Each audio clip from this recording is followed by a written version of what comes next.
While a lot of us are still holding out hope, I think at this point, that hope diminishes every day we don't get any kind of announcement, hint, or clue about FX's comeback. And earlier this week, SM even shut down their Japanese fan club, at least the paid portion of it. So you guys know what that means, right? That they're wanting to focus on their Korean activities, right?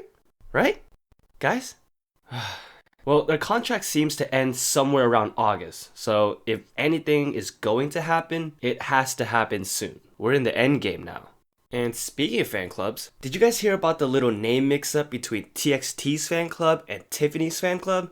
What a coincidence. So TXT announced their fan club name, Young One. Apparently the members chose it unanimously, and the name means that the members were nothing, zero, which is pronounced young in Korean. But after meeting one another and their fans, they have become one.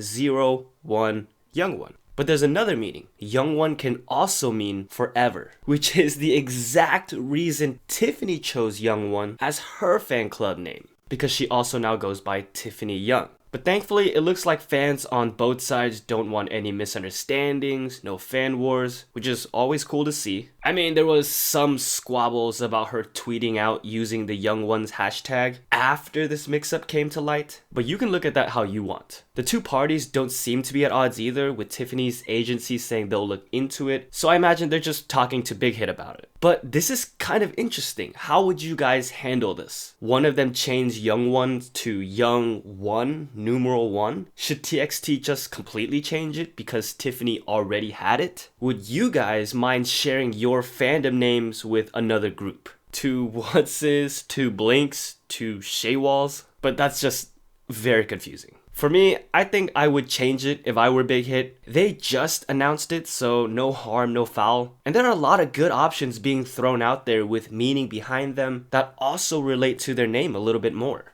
Okay, so from one interesting scenario to another. BTS recently talked about their mandatory military service on CBS Sunday Morning. And they basically said, as a Korean, duty will eventually call, we'll be ready, we'll do our best, but also right now, we just want to enjoy where we're at and what we do. We're just living in the moment. So this brought back up the conversation about should they be exempt? Not because that's what fans want, more because they are contributing to the nation. The spread and exposure of Korean culture, bringing more money into South Korea. If they are impacting the country positively already, should the government put a halt on that? There are certain situations where internationally renowned athletes are able to get exempt, and that's why this is even a discussion. It's kind of like, what's fair? What do you guys think? Look at it from the point of view of, does it benefit Korea as a country if BTS stays intact when they're still thriving? But then what are the parameters of that? Who gets to decide? I think that's where things become messy. Maybe still have them required to serve, but just extend the age limit a little bit so that it's after a certain point in their careers, you know what I mean?